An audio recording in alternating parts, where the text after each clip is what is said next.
Hello, everyone, and welcome to the movie discussion pocket dimension where time does not exist. The only thing that matters is film. That's Jay, and I'm Cole, and we are back on a Thursday night. And we are excited because we're embarking on our first series in quite a while. I think our last series was about a year ago. It was the British crime series. So it's been a while. We do try to space them out. And we had various ideas for what this series would be, and this is one of the older ideas that might have even probably predated British crime now that I think about it. But Hmm. I'm thinking about the different series we did. Is this the first one that's dedicated to one director? No, it sort of is and sort of isn't because we did do oh shit. I'm trying to think too. Uh, um, What's his name? Citizen Kane. yeah, Orson Welles. We did Orson Orson Welles. Yeah. Welles.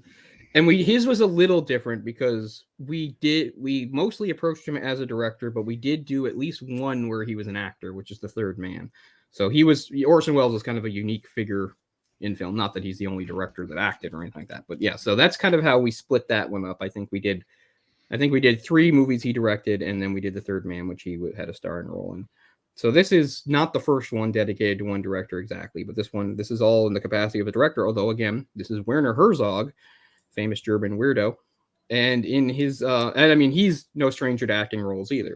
In fact, especially in recent years, he's shown up more and more. And we can talk about that and how he's gotten to that point. But I mean, keeping in mind that this is a series, I'm going to try not to just overload everybody with a bunch of information up front in this first episode. We'll try to spread it out a bit. But I mean, if anybody is at all familiar with Werner Herzog, I mean, we could do a million series on him because if you count documentaries, he's done over 70 films.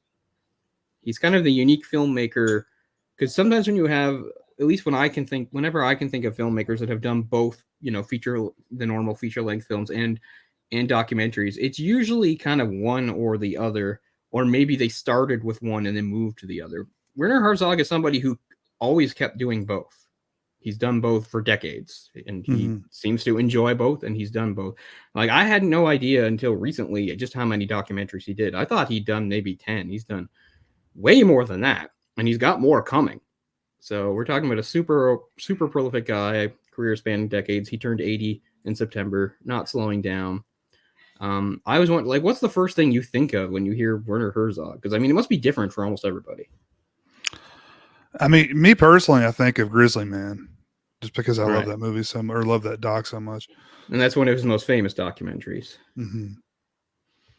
And then after that, probably what is that? Greery, The Wrath of God, Oh yeah, Aguirre however you or however pronounce you that. say it. I'm not sure how to say it either. Yeah, that's one of his early films, which is kind of I guess the one that sort of broke him Another in, another crazy helped make him. Kinski flick. Right. So the one we're starting with is kind of an odd one to start with in a way because it's a little different from the rest of his career, and this is Nosferatu the Vampire, 1979, which is sort of a stylistic remake of the film Nosferatu, the silent film by Murnau, going all the way back to the 20s. Because if you look at the subject of both his documentaries and his feature films, he's usually more interested in kind of like obscure, weird stuff. Yeah. And this is, of course, a very famous story. This is based on Dracula, one of the most famous novels or stories ever told, one of the most famous characters in all of fiction. So that's a bit different for him, but it's because he was a big fan of the story and the original movie. He considered it the greatest German movie of all time. Hmm.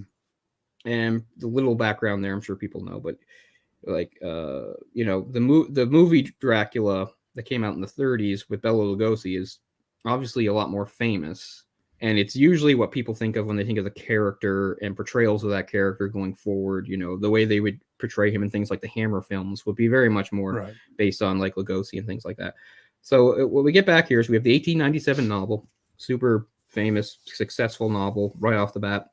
And then, so just around that time is the birth of film. And so it's only a matter of time before somebody's going to make movies of it. And so by the time you get to around the 20s, when you had this film uh, being proposed, uh, uh, I lost my train of thought, but Bram Stoker, the author, he was dead now. So the copywriter was controlled by his widow, and his widow did not give permission for this German film to be made.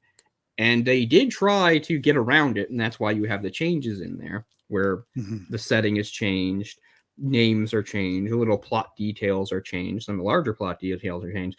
So that you come up with something quite, even though it follows the same sort of plot structure and sort of premise, it is a quite different story when you watch Nosferatu. But she still sued them, and they lost, and the movie was supposed to be destroyed, and prints of it were destroyed. But of course, as we all know, because we were able to see it, prints did survive, and they make it, which is good because it's one of the most famous and important films of all time, part of German expressionism, and it's a wonderful film. I mean, we've talked lots of times, bringing up the silent era, just how different film was back then, and how difficult it is as a modern audience to sort of get into the headspace of watching it. It's hard to recommend too many silent films based on that, but I mean, that's one I absolutely do recommend. That's on the short list of silent films I say, yeah, you should watch it.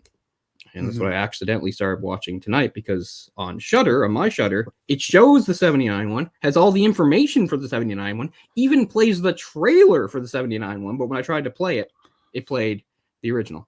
So I had to scramble a bit. It's public domain, right? I mean, the original is... Right. So that's what I was coming to. So what happened is, of course, back then there was a copy. It became public domain the year this movie came out in 79. And that's what Werner Herzog was waiting for. Oh, okay. So that's why, even though the movie is somewhat of a remake of that, he's finally able to use the character names from the original. And that's why, he's not Count Orlok now. He is Count Dracula. And you have names like Jonathan Harker and Mina and Lucy and Van Helsing and all those. Those are all names that had to be changed in the original. There's a weird name flip, though, because for some reason he flips Mina and Lucy. Lucy, yeah. Yeah, so now Mina is the friend and Lucy is the wife or fiance of Harker. I don't know why, but that's what they went with, and that's cool. But yeah, so he was actually waiting for the copyright on that to proceed. So he was very excited about doing this movie. So, as I said, I'm not going to say it's a complete outlier for his career, but it is a little different in that it's based on something very well-known and popular, whereas a lot of his career, a lot of his movies, if you look at the subjects, it's like, I don't know, it's like, here's some kind of well-known Czech painter in his life. That's just a random example. But I mean, if you look up, it is similar to some of the movies he's done. So this is a much more famous thing. But he had a lot of enthusiasm for it, which is cool. So it's not like this movie was just like a paycheck for him or anything like that. At this point, he's fairly early in his career. He's made several movies in the 70s, getting up to this point. But yeah. So the other thing is, 2 different versions of the film were shot. It's not simply a dub. It was a shot. I mean, obviously, the scenes that don't have dialogue, I assume it was the same. But any scene that had dialogue in it was shot twice. Once in English and once in German. This is a German-French co-production. So you think, why wouldn't there be a French version? Well, it's because the whole idea of getting an English version was from the U.S. distributor, 20th Century Fox. They urged Herzog to do this. So that's why we wind up with this. I think the German one is better simply because the acting is a little better and a little more natural, as you might imagine when you have German actors who I'm sure we're good at English, but still, they're not quite as comfortable in English. So that's one thing that struck me watching this again for the first time in a few years, was some of the acting feels a little stiff to me, but at the same time, it sort of fits the narrative. So I don't know. It's not like it's brilliant dialogue or anything they've got to work with. It's all very expositional, obvious stuff. Yeah, I would imagine German was probably their dominant language. Yeah, I mean, nearly every actor in the main roles were German, so, but they all do okay in English. That's odd. I mean, it's been done before. I can't think of any examples, but I know we've talked about it before on this show. Some Italian movies of the same era did the same thing. It's quite odd to do that, but although usually the way the things went, we've covered giallos. The way usually traditionally, once Italian giallos became kind of, famous in the 70s, the way they do it is they'd shoot it in Italian or whatever, and it would just always be dubbed over in English. That's just how they did it, which is kind of similar to the switch in Hong Kong when the early movies had actually been Mandarin, but then you had the shift, the cultural shift there, so everything became Cantonese. But even though most of the actors were speaking Cantonese in most cases anyway, it was always dubbed anyway. So you watch pretty much any sort of like Hong Kong kung fu movies in the 70s and 80s, regardless of who's in it or what language they were speaking, it gets dubbed anyway in Cantonese. So that was just sort of how they did it. But these are not dubs. These are shot as is, which makes it kind of unique. But yeah, I can remember hearing about a few different Italian movies that would do the same thing. They might even do it 3 times. It might be like English, French, Italian, something like that. I don't know. I can't think of an example off the top of my head. But like you said, I know we've come across it before. So I watched the English version because that's what it was available to me. But I have seen the German version. And I mean, they're the same. And the blocking is the same. You got to give the actors credit for all that, for pretty much mirroring the blocking. It's very hard. I mean, I guess if you watched it back to back, you could see little minute details. But for the most part, it stacks up with how I remembered it anyway. Yeah, Klaus Kinski is Count Dracula. Although I was thinking of him as Orlok anyway, just because it's the Orlok look. Mm-hmm. What's up, Jess? Hey, Jess, thanks for joining us.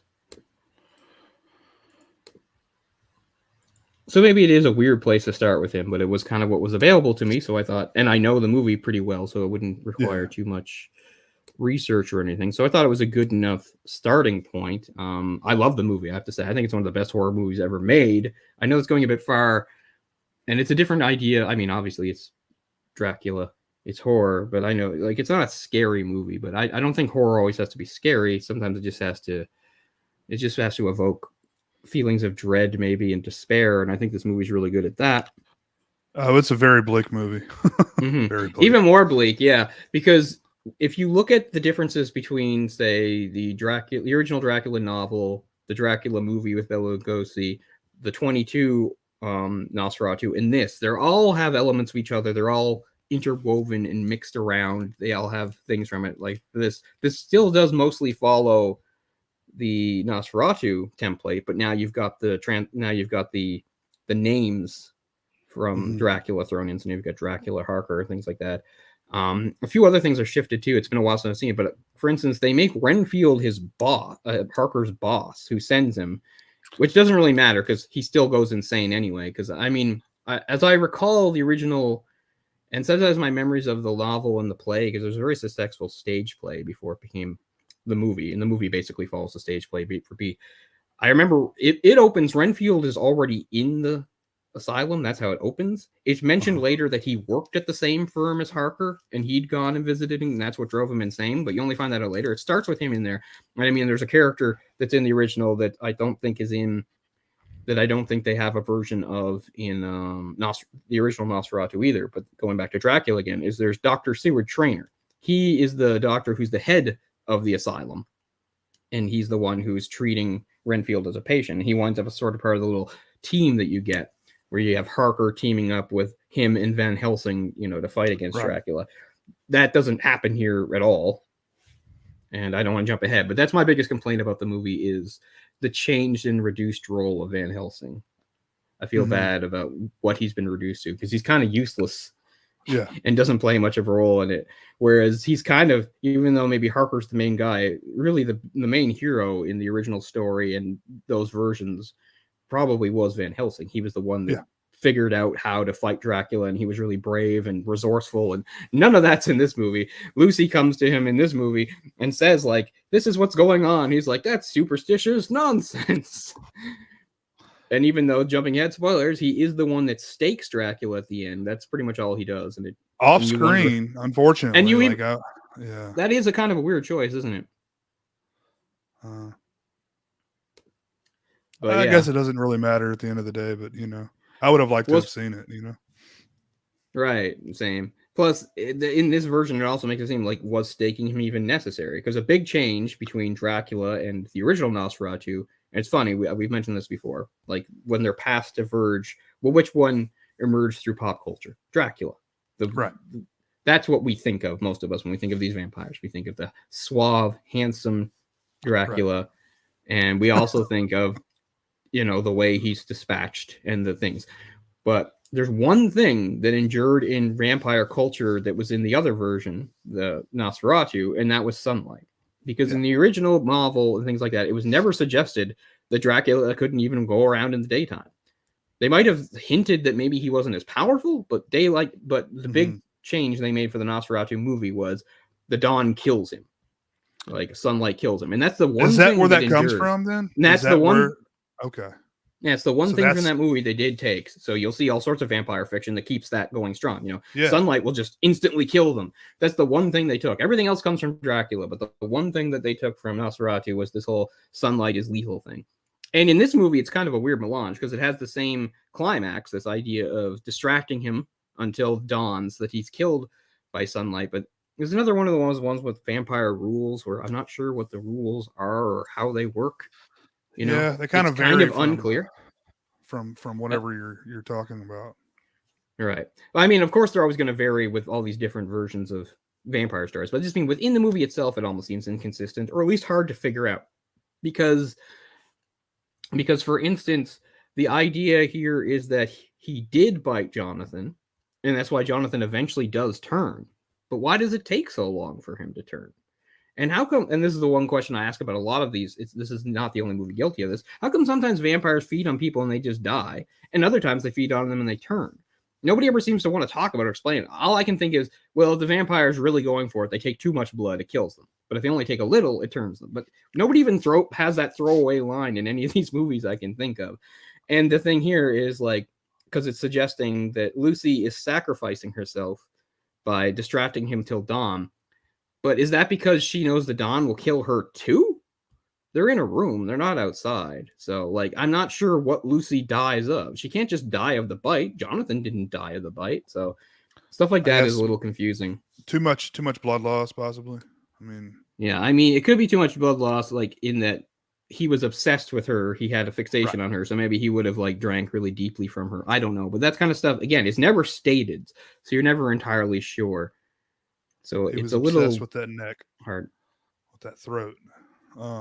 Plus, one thing that I only found. Yeah, go ahead. Oh, go ahead. Sorry. Okay. Well, also at the very end, you know, before he even gets staked, I mean, he's lying in the sun, isn't he? I mean, yeah, isn't that the sunshine that's shining on him? Because we don't have like electricity yet, so that's got to be whatever.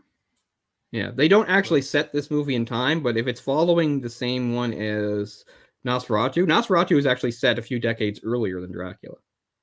Like Dracula is 1897. It's basically set in 1897. I can't remember the year, but Nosferatu is set in like the 1860s or something like that. And of course, the big change is they move it to a German location instead of England, which makes this is a little hang up of mine. It's in all versions of the story, but the German makes it even worse. It's the geography. Okay, so let's play geography. So to travel from that place in Germany where he is, which is well, let me very quickly name the place. I already forget the name of the place. Wismar. So Wismar is in northern Germany. It's up north. It's fairly close to where Denmark is. It's not as in line with Hamburg. It's a little bit east of Hamburg. Hamburg, if you look at a map, Hamburg is lined up straight. You basically just go straight up north from Hamburg and you're Denmark. So this is a little to the east of Hamburg. So it's near the coast, of course. That's the coast of the Baltic Sea. So in all versions of the story, including Dracula, whether you're going to Germany or whether you're going to England, of course, we're in Transylvania, which is modern-day Romania. So if you take a look at the map here, Romania, of course, has the Black Sea on its southeastern sort of border, and there's the port there, Varda, and Varda's name checked in this. That is where Dracula and his coffin set out to sea from. So that's the Black Sea, one of the large inland seas in the world, and the only way to connect that to the Mediterranean is if you travel southwest to where Istanbul is, and that's basically where Turkey starts to join into Europe. Istanbul's right there. So there's a canal in Istanbul, and you have to pass through that canal, and then there's like a bay, and then finally you'll get yourself into the what's it called? The Aegean Sea. So the Aegean Sea is sort of like a little pocket of the Mediterranean, and it's of course where all the Greek legends and myths take place, right? Because it's basically it's Greece in the west, what's modern day Bulgaria to the north, and Turkey to the west. So you've got that sort of bay. That's the Aegean Sea. The Aegean Sea is part of the Mediterranean. So now you have to travel west through the Mediterranean So already this is a little bit complicated. So why would they have gone that way if they're coming from northern Germany? Wouldn't it have been That's what I'm saying. Go, it's so. Why wouldn't you go over land? That's what I'm. Go because over land, or I mean, if you're going to sail the North Sea at least, because that's right. I mean, you could hit London right there. So anyway, what they do here is you have to go through the Mediterranean all the way to get to the Atlantic. So that passes you through the Strait of Gibraltar. So now you're out in the Atlantic Ocean. So now you have to go up past Portugal and Spain. And it's not, I guess, horrible if you're trying to go to England. What you would do is go up along the coast there, staying there, and you would go to the English Channel and then come inside and then land in a port. Of course, London's not a port city, and you land outside there. It's even more complicated going to Germany, because now you either skirt the United Kingdom entirely by staying out west, way out in the Atlantic Ocean, and come around to the north and squeeze in between Scotland and where Norway is, and then you have to go around Denmark. And maybe people don't know, but Denmark, actually, you have to go, it connects through a couple islands that are connected by land bridges, I think, and that's to get to what is known as the Baltic Sea. So you'd have to go basically like up and around and like that to get to the Baltic Sea. So all I'm saying is that is a crazy route for a ship to take. That's hundreds, if not thousands of miles. That seems way out of the way. So you're saying they went from the top of Germany essentially through Switzerland or Austria, through Italy. Is that how they get to the Mediterranean? No, what I'm saying is, in this story, which is in northern Germany, we have a man taking the route that makes the most sense, over land. So he just goes southeast. Right. He would probably pass through what is modern day Czechia or the Czech Republic, Slovakia, maybe Hungary, into Romania, till he gets to the part in the Carpathian Mountains where Dracula's castle is. But instead, and that's basically the way he returns, which makes sense, over land. Okay. For some reason, Dracula has to travel by sea, and to do that is insane, because he has to go to the opposite. He has to go southeast into the Black Sea, travel the Black Sea through and enter into the Mediterranean through that canal in Istanbul, which is extremely narrow. So now you're up in that pocket again of the Mediterranean Sea, the Aegean. Then you have to go all the way west through the Mediterranean, through the Strait of Gibraltar, out into the Atlantic, and then you have to come up around and go either between France and England through the English Channel, or maybe you just go all the way around the United Kingdom to start with. And then again, it gets really complicated because of the way Denmark sticks out north. So you have to go all the way north around Denmark, then down through, I assume, another canal to enter the Baltic Sea. See, people get the Baltic Sea and the North Sea mixed up, and I do all the time too. The North Sea is the one that is more directly connected to the greater Atlantic. It's between Norway and Great Britain. Okay. But the Baltic Sea is inside that. Denmark blocks it on the west, and you can't even get to it through the north. The Baltic Sea is only connected to the greater Atlantic through the North Sea by that little channel by Denmark, because if you go north enough, it gets stopped by Sweden or Finland. Both are there. And if you go east enough, the same thing happens. You might hit into a part of Russia. Then you've got Estonia, Latvia, and Lithuania, and Germany, and Poland all bordering it on the south. So it's just a crazy route if you look at the map, what the ship has to do. It's bad enough if you're going to England, but it's even worse if you're going to Germany, because getting to the Baltic Sea from the Black Sea by water is just crazy. So it's pretty funny to think of. How is that even possible? Getting from the Black to the Baltic? Because the Black Sea can connect to you have to look really close. You can't look at a faraway map because it'll look landbound. But if you look at Istanbul has a canal running through it. So you can take a canal from the Black Sea that'll get you into the Mediterranean. Then you go through the Strait of Gibraltar, which of course is where Spain and Africa almost touch, right? To get out into the Atlantic. And then there must be another, but getting from the North Sea into the Baltic, there must be another canal. So I guess if I zoom in on Denmark enough, I can see there's either a canal or you can go under a bridge or something.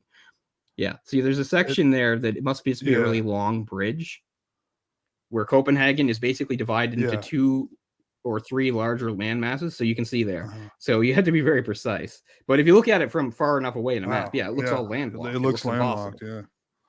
But yeah, there's a couple canals that come into play. But it's hundreds and hundreds of miles. So I can't remember if in the novel there's a reason why Dracula can't have him or his coffins travel over land. But okay, But whatever. it's nuts. As I said, it's a problem. It's a problem in the original, and it's even worse in versions of this because now instead of going to England, you're going to Germany. So you're saying that they pop out on the Baltic and they cut through there around Copenhagen somewhere, and then they come out in the North Sea. Is that what you're They're saying? coming from the North Sea into the Baltic. To go to London?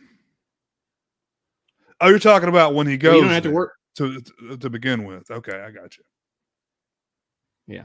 Yeah, you don't have to worry about the Baltic Sea if you're going to England. Right. Sorry, it's screwing up for me a bit here. That's a wild ride to get there. And it must take forever. And the other thing is, it's all the same ship, which also doesn't seem realistic. You think you would probably change ships at some of those ports, but it's all the same ship. It has to be because he kills the crew as they go. By the time they get in, all the crew are dead, right? Man.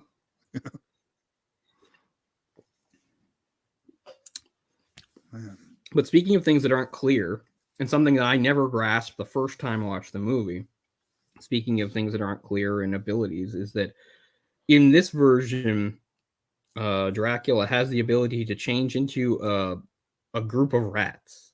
Like that's what he travels as. He doesn't travel as a man in a coffin. That's why it wouldn't matter which coffin they open; they would all have rats in them. So then it gets completely confusing because it's just like, well, he brought rats besides what he turns into because there's tons of rats. So sometimes it's a little confusing to understand when he is rats and when he's not. But well, and speaking of the rats, that was a big sticking point with a lot of people in this movie. Apparently, they were like lab rats, right? That they dyed black, which well, we won't get into the death of the rats making this movie, but eventually they must just give up on that because they're all just white rats around the end when it's showing the plague and stuff. Did you notice that? It's all just white rats when they're in the city. yeah, it's white rats. So I guess I just think they gave just up use on the white rats dying because they're idea. easier. Yeah, well, apparently because in the actual process history, of dying the rats them, that carried the Black Plague were black, weren't they? Shit, I'm all messed up I here. mean, they were just the normal color of rats. I mean, I think lab rats are the white ones, right? Normally, I mean the white ones, the really white ones. But yeah, apparently the process of dyeing the rats was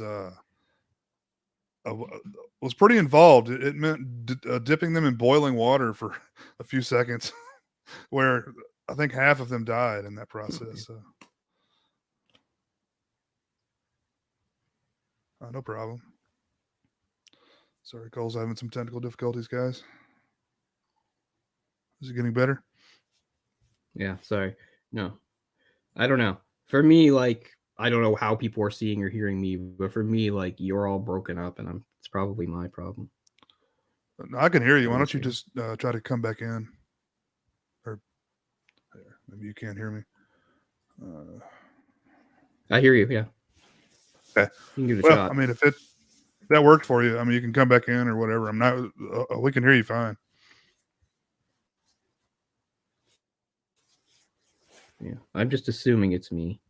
So like I said, on my end, things look normal and sound normal. It's just I hear you, but it's kind of delayed and broken up. Okay, I'll give that a shot. See if the chat. I'll come back. Can you guys hear Cole? Yeah. In the chat. I can. Yeah. Hear What you are fine. people hearing? Because for me, yeah, that's weird. Yeah, he says you're a little fuzzy, but he can hear you fine. Yeah.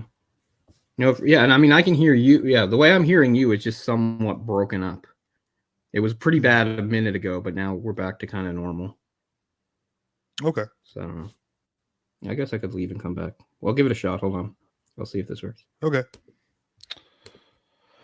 Stay tuned for this fun live stuff, guys. Seems like we're always plagued with technical stuff over here. Hello. Welcome to the movie discussion pocket dimension where the only thing that matters is film and time does not exist. Nope, said it wrong. Welcome to the movie discussion pocket dimension where time does not exist and the only thing that matters is film. You wonder why I don't do the intros. That's why.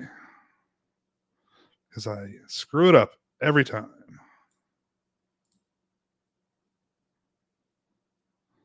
Nah, I think Cole's just having a bad internet stuff going on. So anyway, guys, have you guys seen this 92 Nosferatu film? It's pretty good. I think it expands quite a bit on the original, which obviously it's silent, so it has to. But watched it again earlier for second or third time. And thankfully I was able to watch the German version. I think Cole had to watch the English, where he discussed they actually shot the movie twice, once in English, once in German. Shot, every time they do a scene, they would turn around and shoot it in the other language, which has to be very confusing for an actor. And to have Klaus Kinski on set, that crazy son of a bitch. A great actor, but known for being quite insane. Werner Herzog used a trick that he had used on the previous film when they worked together, Agriri, the Wrath of God. So basically what he would do is just get Kinski really, really pissed off, and he would just go on a tantrum for a couple of hours, and he would just be so tired that then they would start shooting, and he would just be so like tired from ranting for hours that he would just be cool with, doing his scenes. Which is pretty funny. And Kinski probably didn't even realize that was happening. Another good Klaus Kinski movie is Crawl Space. That's a really good movie. If you guys haven't seen that one. Used to be on a lot of those multi-packs they would put out of horror movies. Probably call that more of a thriller than a horror, but still, it's a lot of fun.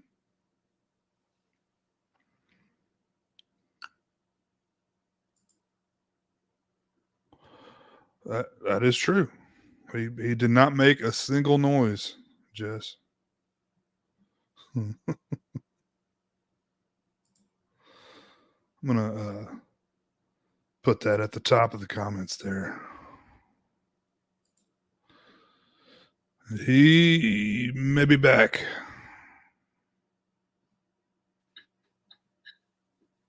No, I hate coming out here, but I thought I might as well play it safe. Good to go.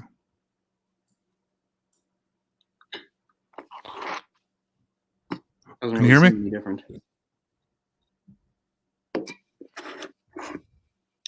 No, I'm still having trouble hearing you. Maybe you can't hear me.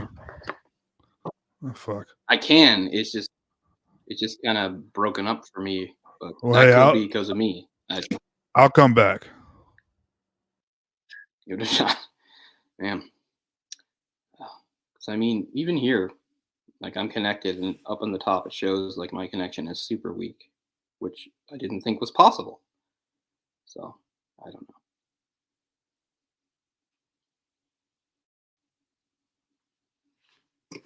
Little Charlie Chaplin. How old was she? He liked them young. Charlie Chaplin. Yeah, I don't know. Hello. Is that any better? Not sure. It shows my connection is super weak still, despite the fact that I'm no longer relying on Wi-Fi. So like there's nothing else I can do. I don't know why it's gotten so bad. Since I came back after Christmas, it's just been a mess for me, and I don't know what to do.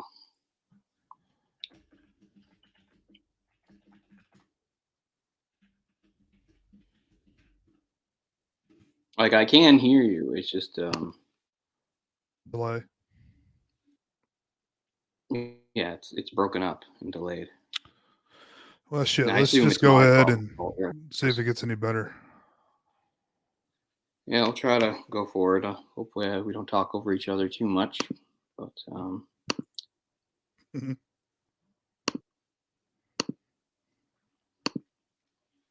Because I know you were talking about what they did with the rats when they were filming, but I couldn't make out most of that because obviously they had to use a lot of rats for this movie.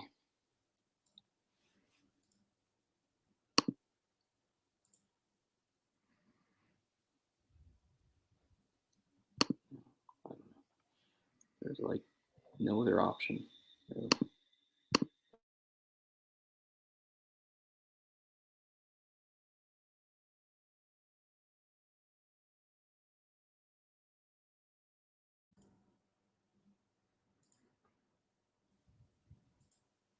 Like, I don't think it's weather related.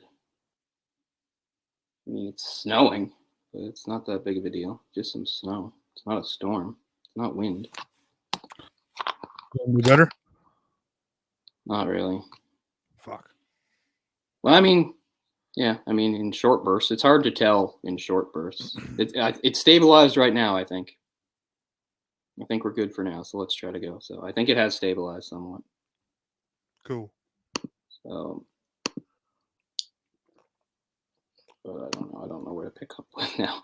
What were you saying about the rats? Because I know you're talking about what they were doing with the rats they shot. Yeah, just that they were lab rats that they.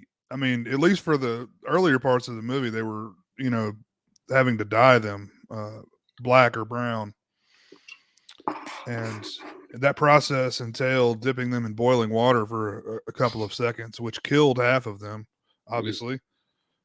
And then they would dye them, and then most of the rats would just lick the dye off immediately, and they would be white again. So, and they also had to they had to neuter them, and spay them because they were like breeding like crazy, obviously, like rats do. And they got them from Hungary, right? And when they came over, apparently they weren't properly like fed, and they had most of them had like eaten each other. Jesus. So yeah, pretty bad conditions. I think for most of the animals on set, it was pretty bad conditions. Speaking of animals, Werner Herzog hates chickens for some reason. It doesn't really come up in this movie, but it does come up in some of his movies, his hatred for chickens. But shifting to him again, he's just such a weird figure. He's I said Orson Welles was pretty unique, but Werner Herzog is a goddamn unique figure. He's not the type of person you could like make up because his life and accomplishments and things are just so strange. He wasn't born there, but because of the after effects of World War II, he had to move to a remote like mountain village in Bavaria. By the way, he always refers to his films as Bavarian rather than German for some reason. I guess there's a distinction there. But he grew up in a remote village in the Bavarian mountains there where they didn't even have electricity or, indoor plumbing and stuff. He never saw a movie, didn't know what they were. He was 11 years old. And the first time he saw it, he thought it was like a real thing and, didn't understand. So, I mean, the crazy life he's had, he lived in 1967, he went to Pittsburgh for a while. At a certain point when his visa was going to expire, he traveled down to Texas so he could cross the border into Mexico so he wouldn't get deported. I don't know how true these stories are, but apparently he worked at like ranches and rodeos in Mexico. He did bull riding and shit like that. And sold stuff to ranchers. And I believe it. It's all crazy stuff. I mean, there's this whole thing about like what the ranchers called him because they couldn't pronounce Werner, and he gave them, and they had this nickname. Like, there's just all this crazy stuff about what he did in his life, and that's really only scratching the surface. I had some of it up, and now, of course, I've lost some of it. I mean, this is a guy that's just been everywhere and done everything. He's an incredibly intelligent man, speaks multiple languages. He's able to read in ancient Greek and Latin. He just seems like the type of guy that would have excelled in anything he tried at, sort of thing. Plus, but tried is also a good thing, too, because I'm not trying to say everything comes easy to him. Because, I mean, this is a guy with an iron will for getting shit done. To get his movies done, he's broken multiple laws. He's done things like trespassing and theft. All sorts of shit. And in some degrees, I actually really respect that, It's like willing to do what it takes to get the job done. He saw himself as a soldier of cinema who goes into battle with everything he has. That he'd go into the depths of hell. And of course, he also has a flair for the dramatic and poetical. And which all to the good for somebody artistic like him. I think it, and I mean, he has a good, for somebody like that, somebody who's so intense and so artistic, he actually has a really good sense of humor about himself. People who aren't as familiar with his career as a director might maybe have seen him pop up in cameos and in things, often sort of doing a parody of himself. He's not afraid at all to make fun of himself. He sort of understands, he kind of understands what he is and sort of how he might be viewed by the world in a way. He doesn't really have any problem with that. He seems to enjoy it because, I mean, I'm trying to think of examples because yeah, if you saw stuff like some of the voice acting stuff he's done, he's popped up in things like The Simpsons and American Dad and Rick and Morty, and he really lays into that sort of reputation he has as a guy that's known for being able to give sort of quiet intensity in his narration. So he'll often like say really ridiculous things in those things because it's just really funny, I have to say. He leans into that. So, I mean, this is a guy, he's completely willing to lean into his reputation as sort of a hyper intense semi-lunatic with this tendency to say enigmatic and dramatic and nihilistic things about nature and the human condition. Like, he understands all that. He does make fun of it. So I got to give him credit for that. But I mean, that speech he gives is like an alien Rick and Morty talking about how like human society is all penis based. It's so funny. Yeah, I mean, he's he can make fun of himself. He realizes he's kind of a caricature. Yeah, and he's got one of the most sort of like distinct and memorable voices. Like so many people that don't know anything about film or Werner Herzog would recognize his voice. Because I've heard that somewhere. I've heard that somewhere saying something. So I mean, I can't do these things justice because I don't have his voice. But here's the Rick and Morty one. I've dwelt among the humans. Their entire culture is built around their penises. It is funny to say they are small. It is funny to say they are big. I've been at parties where humans have held bottles, pencils, thermoses in front of themselves and called out, "Hey, look at me. I'm Mr. So-and-so Dick. I've got such and such for a penis." I never saw it fail to get a laugh. It's all more funny. I mean, he's not wrong either, Yeah. Well, that's his character. That's just an alien he's playing. But I mean, I also in sort of recent, the new episode of The Mandalorian just came out. But people forget he's in the early episodes of that. And true to form, he'd never bothered with Star Wars. He knew what it was, but he'd never watched it or cared about it. But for and he mostly did the job that was a paycheck because he was trying to fund something. But to his credit, or to maybe the show's credit, he enjoyed it and he thought the script was good. So he did like that little piece. So I don't know if that made him more curious about Star Wars at large or not, but it is kind of funny to have this famous director who never cared about Star Wars, watched or really knew anything about it, to just appear in a show about it or a show in that universe. It's kind of funny. He was in your favorite Julian Donkey Boy. Yes, that's true. Nice, disturbing little movie for to be in. Yeah, he's made some really interesting cameos and appearances over the years. I think one of the things that makes him so unique is what we talked about before is like this whole blending of how he's been both a documentary filmmaker and feature filmmaker, and how he'll sort of blend them together in ways. A lot of his documentaries are full of fictional stuff, which you think is the markers of a bad documentarian, but I don't know. I kind of like it. Like there's plenty of documentaries of his that have like stuff that's like either enhanced or even completely staged just to sort of add to the drama. Like he's fully admitted to that. So it's kind of interesting. And I do think they sort of bleed into each other. Some of his documentary style gets into his movies, and some of his like movie style gets into his documentaries, which is pretty interesting. On one thing that I won't say I don't like about him, but I mean makes him a little different from people I do like is like he does not like storyboards. He doesn't use them, and he thinks of them as a crutch. To me, I think storyboards are really essential and cool and important, but I mean it's fine. It is true you can make movies without them, but he doesn't like them. He sort of has a certain disdain for them. Thinks you don't need them. I mean, which also, it depends on what you're making. It doesn't work for him because he likes a lot of improvisational stuff. So obviously a storyboard can't really work with that if you're going to like make stuff up on the spot. And also to that, I've spoken a few times about like how we've done various actors on here that at various times have, done method acting.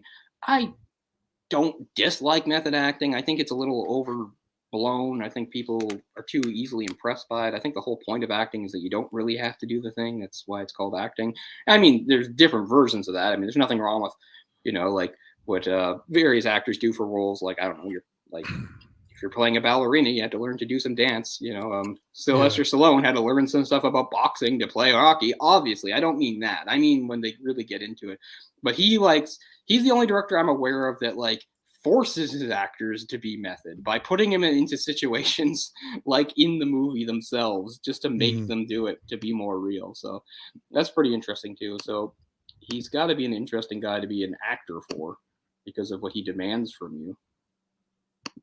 Luckily, this movie is not that sort of case, but there's another movie up here that we might do eventually that absolutely is that. Where basically, it's funny. It's like it's a movie, it's fiction, but in most cases, what they're doing is just what's being done in the movie for real. It's kind of cool. So maybe he likes to blur those lines. I'd like to eventually do something a little newer, if we could, a little more recent. Yeah, that's for sure. If we could, I'm not really. We're going to do probably at least 4 of these, so we can probably do 2 newer, 2 older. Oh, we could do Bad Lieutenant, Port of Call, New Orleans. I know there's another seems like a really strange choice when you look at his career, but who knows what the story is behind doing that one? Because not only is that, again, maybe a little different from his usual thing, it's also a sequel, which is kind of weird. I mean, it's not like a directly connected sequel, but it is in like the simplest terms, it is a sequel. Remember what Abel Ferreira said about everyone involved with the making of that film? He wished they would all die on a trolley fire or something like that. Oh yeah, he hates that they made a sequel to his masterpiece. And it's Werner Herzog, for God's sakes, who's probably a much better filmmaker than he is. Yeah. Plus, they do have some things in common. They both have sort of that guerrilla style, right? Like, get it made at all costs. Oh, they're both a little crazy. They're both a little crazy. But yeah, they probably would get along. Difference is, Werner is less. I get the feeling Abel Ferreira is probably a little harsher. One thing about Werner Herzog is like, it's not like he's completely against violence. I wouldn't call him complete pacifist, but he's much more of a pacifist than that. One of the reasons he said he never wanted U.S. citizenship was he didn't want to live in a country that had the death penalty, for instance. So that made a big difference to him. Whereas I think Abel Ferreira is probably packing. He seems like the kind of guy that he probably is always armed, or at least has. He's like a oh shit, I can't think of the author's name. Who's the author? Hunter Thompson? No. Oh, okay. He was homosexual. He did drugs all the time. Well, there's a few of those, but I think don't worry about it. I'll think of it later. I think I know who you mean. Of course, the name is dying. He was in Drugstore Cowboy. As an actor. Yeah, I know who you mean. I'm never going to get the name out because there's two people. Anyway. There's 2 people figures from the same era that have that last name. It's going to drive me nuts. But yeah, Werner Herzog.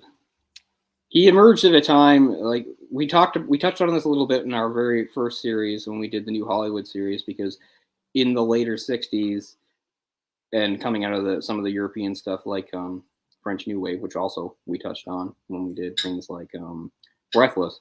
We talked about how there was sort of a new level of sort of realism had been injected into movies. Movies, especially Hollywood movies of like the era, particularly like the 40s, 50s, early 60s. They were very grand, sort of art. They had a sense of sort of artificiality to them. And one of the things that was brought in the new movement was something that was a little more real world and less dressed up and things like that. Werner Herzog seems to really be part of sort of that generation, I kind of want to say. I don't know, because people talked about that doc, because we said there's sort of a documentary style of filmmaking to those new Hollywood things that came out of the French New Wave, and the French New Wave had this thing called it was called cinema verite, which is like truth in cinema. And he took that and brought it even further. He has something he himself defined as ecstatic truth.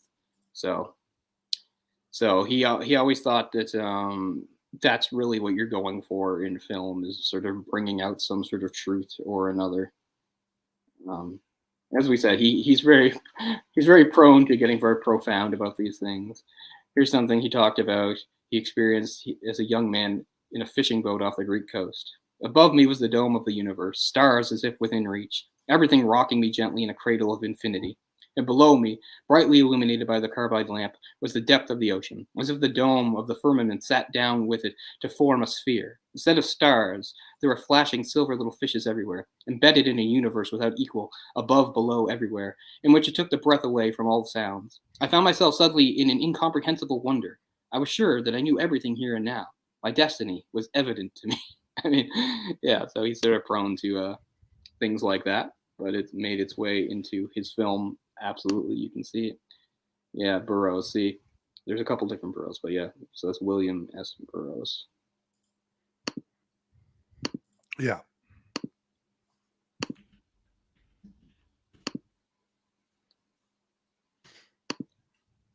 But there, I guess his career was a little more stabilized, I guess, by the time you get to Nosferatu. I mean, film had a decent budget. He'd already built up a pretty good reputation. This is his second time working with Kinski.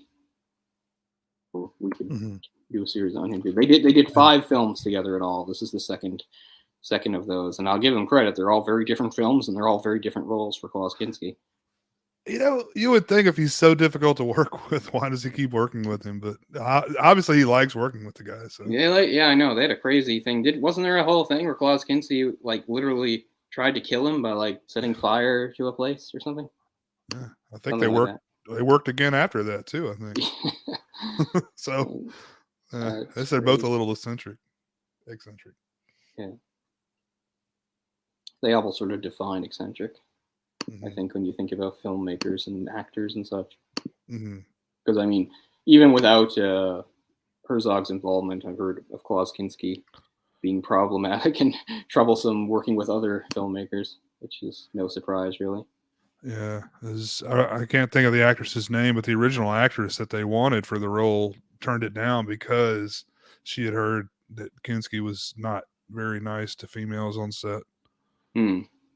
Female actresses. So, I mean, I get it, you know. Yeah. But. And to this movie, since it should be pointed out, the character of Lucy is Isabelle Adjani. Who? We've done a film with her before. I'm going to say she must be the one in possession, is she? Yeah. Yeah. And she was an amazing actress in that. She didn't really have a whole lot to work with in this, but I mean, this they actually make her character much more important. When I was saying how I was disappointed by how Van Helsing's role was diminished, it's all to give her more agency and things to do because she's really kind of the hero of the movie. She does stuff without help. Harker comes back and he's like a blithering mess and he can't help her. And then when she goes to Van Helsing, he dismisses her. So she does everything on her own. She's second billed, I believe, and Harker's third. And I mean, that's much deserved because Harker, like halfway through, is just pretty much gone. Yeah. Until the end. But yeah, she has a great look for this movie because she's a very goth type character. And you're doing one of the great all-time gothic storylines or stories ever told. I like that she's sort of a goth heroine. She's got those big eyes and sort of pale complexion and everything, which is dialed up to 11 in Possession, of course, which is a much stranger movie, but see our episode on that. So yes, but yeah, I mean, she's really important. I mean, it comes down to her and Kinski, really. They only have a couple scenes together, and they're nothing too amazing. They're kind of subdued, but I mean, that sort of is the point. Because one of the other things I've always complained about, and I don't complain about as much in this movie, because to me, it shows you can do a balance, is like, one of the things, I don't like Bram Stoker's Dracula the movie. I really don't like that movie, and I resent that they call it Bram Stoker's Dracula, considering to me that suggests, oh, this is going to be really close to the actual book, and then it's like, huge dramatic departures. That movie looks great. It's shot well. It's got beautiful cinematography, great costumes and sets, and shooting locations. But I just cannot stand the acting in the movie. I can't stand the story being told. It didn't help. Like, I have no idea why they sidled themselves with Keanu Reeves and Winona Ryder. They're just brutal in that movie. They are. Their acting is by far the worst part of that movie. But I do agree with you. I was the exact same way because it differentiated so far from the book that Right. like when I saw it in the theater, I was really into Dracula. I'd read that Yeah. that novel a few times, and I I hated it. But the last time I watched it, probably like 2 years ago, I really have gained a new appreciation for that Maybe movie. I should watch it again. I I've don't know. really come to like it. I mean, it is cool to see like Anthony Hopkins in there Yeah. as Van Helsing. But I'll just say, like, so one thing they do is they give a lot of backstory and stuff to Dracula, and this they do make him like they take the inspiration from that, which is what he is Vlad the Impaler, right? That's what they're saying. He is Vlad the Mhm. Impaler, and they sort of give it, and they sort of give him pathos and make him somewhat sympathetic in a way, which I did not like or work. But I will say, compared to Dracula and the original Nosferatu, this one adds a little bit of pathos too. Nick, in that you can see like he's not happy as a vampire, and he's upset that like he can't seem like he talks about like sort of the curse of immortality and growing, everybody dying that he knows and him going on. But at the same time, it's not like he can't die at all. But he just makes it seem like he's like locked into sort of like this eternal thing. Yeah. And I guess to complete the downer ending, we have like where even though he is killed in the end, Van Helsing is actually arrested. Although there is a good point when you're just like, they don't even have cops to arrest him. It's like some city official. Like there's no, like everybody in the town is dead. Like 90% of the town is dead. He's just like, there's no cops to arrest him. And it's just like, in what prison? There's no guards in a prison. Take him to jail. There's no guards. So it seems like, why does Van Helsing have to even go along with this? He'd be like, you know what? I'm not arrested, and just walk away. What can they do? Because I feel like that, I mean, I'm not saying there should have ever been a sequel, but it gives you a little hope because it ends with now Harker has fully turned, and it seems like he's just decided to carry on sort of the same thing that Dracula was doing. He's like, get my horse. So he's going to go off and, spread death where he goes. But you get the idea, Van Helsing can take off after him, because it's in no way assured that, Van Helsing's going to be thrown in jail. Because they even point out, like, there's nobody to throw him in jail. There's nobody to watch him in jail. He's like, where will you take me, I imagine? The little meat guy's like, I guess some prison somewhere. I'm like, yeah, if Van Helsing's on the honor system and is like, yes, I'll walk miles with you to some other town or country so you can lock me up for a crime that I didn't necessarily commit. Because that's the other thing. He says, they're like, so did you do it? Did you kill him? He's like, yes, but there were very good reasons. And the guy's like, well, that's for the courts to decide. So you're thinking, what courts? There are no fucking courts. I haven't even looked at the crime scene either, No, he just came downstairs. Harper's saying he's killed him, but he does ask him. He does confess. He's like, did you do this? You killed a forward dignitary and stuff like that. It's like, you guys don't even have any record of him arriving. All you knew was like his boat showed up with a bunch of coffins and rats and everybody died. So. Hey, let me ask you this. He spreads the plague wherever he goes, right? Yeah. Is that because of the rats, do you think? Yeah, see, they don't really make that clear. Like, is it because of the rats, or is it he does that to the rats? Because one of the things I said I didn't even understand the first time I watched the movie is that he himself can turn into a bunch of rats. Right. And that's how he arrives. Like, when they open up one of the coffins and there's rats in there, it turns out if they opened every coffin, they wouldn't find his body because he spreads himself out among the coffins and a bunch of rats. And it's really hard to understand how many rats he is at any given time and how many other rats are just extra rats that came along. And it's confusing from that. So I don't know. It's just like, do the rats bring death because that's what they do? Because historically, they carry plague and things like that. Or do they carry a plague that's like from him? It's all sort of tied up there. Like because the rats did spread the plague, right? Through the fleas or ticks or whatever they had on them. I think it was fleas. Right. But how is that useful for him? If he needs like human victims to drain their blood to live, it's not useful to kill off the whole population. So things like that are not completely clear. It's a little hard to figure out what they're going for there. So like I said, some of the changes they make to the story, I don't mind them, but they are a little confusing. And I just feel bad that like Van Helsing doesn't get to do anything and he's reduced to being pretty much useless. And even though he does stake him at the end, it's like you didn't even need to stake him. Like the sunlight killed him. You were staking him. He was already dead. He wasn't going to come back. I mean, that's how they made it sound. They didn't say, and then he has to be staked. He did hear that because the whole thing was she gets the information from the book that Jonathan had carried from Transylvania. That's where she finds out all this stuff, which I also really like is convenient too. That like staying at the castle, he finds a book that tells him about vampires just when he's like thinking. He's thinking, wow, my host is really strange and weird looking and has like an attraction for blood. It's like, oh, here in my room is a book that talks about vampires. It's like, Dracula, what are you doing? You want him to find the book? Are you scared? It's just some easy reading for you to. And for a movie that's like longer than it needs to be, because in Werner Herzog's style, there's a lot of lingering shots. Things go on longer than they need to. I don't mind that. I think he's very good at building atmosphere. So none of that bothers me. His whole trying to escape the castle is kind of short, because that's one of my favorite passages in the original book, is that it takes him a long time to escape the castle. He's having all sorts of trouble. He's running down hallways and looking in rooms, and doors are locked, and he can't find a way out. And there's a great sense of dread. It's one of the better written parts of the novel, is Harker describing his terror that he can't get out of this damn castle. And that's kind of done a little quickly, which I think is unfortunate in the movie. But I mean, it's not terrible or anything like that. So that was a castle, I believe, in the Czech Republic, and I'm probably going to get the name wrong. It's called Pernsten Castle. That's my best attempt at saying it. And I remember the first time I watched the movie being disappointed with that castle, because it's not very grand, right? It kind of looks not too big, and it looks kind of like it's falling down. But now it doesn't look big, yeah. It makes more sense in a way, because the idea I think they're trying to convey was like, if he was ever a nobleman that had money, that's failed over decades. Now he just sort of lives in a decaying castle he can't take care of, and he doesn't. He talks about not having servants around at night. Well, it's probably because he doesn't have many servants anymore either. And the ones we do see, we don't even know. Jonathan Harker could be hallucinating. Like that kid with the fiddle, like he might not be real. We don't know. Very different from the novel. Yeah. He was extremely wealthy and had tons of servants and had, all those vampire. Which is what they do in the Lugosi movie. Lugosi movie too. Yeah. It's very, even though the castle is scary and gothic, it's like well kept. It's not like falling down or anything. So I do actually kind of appreciate that. Like, this castle, he can't keep it up. It's kind of crumbling. So it's a sort of a different sort of, it's still gothic. It's just sort of a decaying gothic aesthetic, which I do appreciate. It's kind of cool.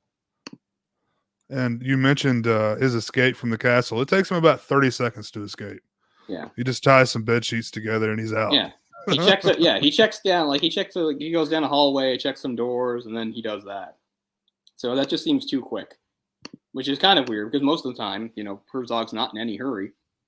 Like, remember when the coachman at first won't take him. So there's long shots of his journey on foot, and it's really great showing the Carpathian Mountains and all this scenery and waterfalls and stuff.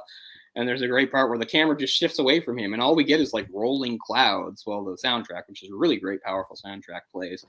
That goes on for like well over a minute, maybe like 2 minutes. So, I mean, he's happy to linger in places and take his time to build up the atmosphere he wants. So I'm a little surprised that section, which I think is done so well in the original book, is kind of rushed in a way. I don't know. But I mean, beautiful cinematography, which is something he's known for. I appreciate how colorful the movie is, because maybe that's not what you're expecting. Because none of the Hammer movies were colorful, right? They were all kind of drab looking. And if you go back to the Universal movies, they were in black and white. So to see like a movie about Dracula that actually has some vivid colors in it is kind of refreshing. I don't know if that's a deliberate choice or if anything to do with the popularity of, say, we talked before about some of those Italian horror movies and giallos in particular. They were known for having very strong, vivid colors. So I don't know if that's a stylistic choice inspired by that or whatever. But it does make a bit of a departure from vampire movies up to that point anyway. When I think of vampire movies from the 30s through the 70s, I can't think of any that have color that pops the way this movie does. I mean, yeah, when you get into the 80s and things, you might have some more color added to some of them. What's the most colorful vampire movie? Depends upon how you define color, but Lost Boys has a lot of that glitz and glam that Schumacher liked so much. Joel Schumacher. Yeah. Very different sort of vampire movie, of course, but still a vampire movie. Oh, yeah. One of my favorites. I'm very picky about vampires and my rules and stuff, and that movie actually checks all the boxes for me. I like that movie. I like it. A lot of people seem to hate on that movie now, but I like it. I don't love it or anything, but I like it. I don't know. There was a time where I probably loved it. I guess it's more cool to like. I mean, it's a strong like. Because like I said, I'm just so picky about vampire movies that it's probably top 5, honestly. It's very stylistic. It's very much, embedded in the 80s, as far as the look of everything. So. Which is, I know what a lot of people like about it. Mm-hmm. Our friend Pizzell, like, he's constantly mentioning that movie and memeing it and all that stuff, and I'm like, I like it, but not quite as much maybe as he does. But Yeah. I do like the movie. Whenever you bring it up, somebody's always like, Near Dark's better. Well, I mean, we didn't say Near Dark wasn't better. It's just, you know, I like that one too. I probably do like Near Dark better, honestly. I think Near Dark's overrated personally. I do like the movie, but I mean, everyone's like Fright Night's better. You know, it's always like a battle, but I mean, they're really that's the one. That's the one I movies. don't understand. I don't understand the like for Fright Night. I don't dislike it, but it makes no impression on me whatsoever. And I find that Evil Ed guy super annoying. So Yeah, I mean, well, you have to actually be into that humor, I guess, to get along with the movie. So I don't dislike Fright Night, but no, that's nowhere near my top vampire movies. that's probably three of the big '80s vampire movies. Yeah, those are the ones. And then not a vampire movie, but you do have Dracula, like sort of the classic Dracula showing up in Monster Squad. But that's an ensemble piece, so it's Dracula, classic Frankenstein, classic Creature from the Black Lagoon, and Wolfman. Mummy? Is the Mummy in there? The Mummy must be in there. You think I know? I own the movie. I watch it usually once a year. They must have had a Mummy in there too. Maybe I'm wrong. I thought that was a gag with the Mummy, but I don't know. Now I think about it, I don't think there was a Mummy. Maybe there was some sort of rights issue because they would have had them if they could. It's funny too because like when they reference the Creature in the Black Lagoon, they call him just like Gill Man or something like that. What's up, Sandra Minders? How's it going? Thanks for stopping by.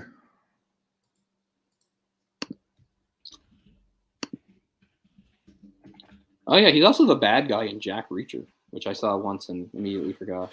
Yeah, I saw that earlier. I'm not a fan of that movie. No, I just don't really remember it. But he wanted to be in it because he always wanted to be like a Bond villain. That was sort of the closest thing he got to doing that. So that's kind of cool. Fuck it. He could be he could be a Bond villain. He could still be a Bond. He could still be a Bond villain. Even at 80, he could be a Bond villain for sure. Put him in the new one with whoever the new Bond is.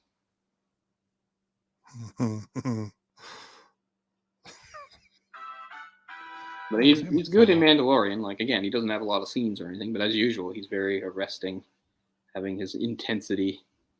It works. It plays very well in the Star Wars universe. We're not going to Star Wars tangent or anything like that. But another thing that I'm very picky about, and this is just completely my opinion and not based on anything, so it's completely subjective. But I have my own very specific ideas about what actors fit in Star Wars and what don't. And I've actually been really happy with most of the ones in The Mandalorian. I was like, yeah, they're all pretty. Like most of them are fit right in. Some of them it's a treat to see them in there. That's like Carl Weathers is in the Star Wars universe. It's great.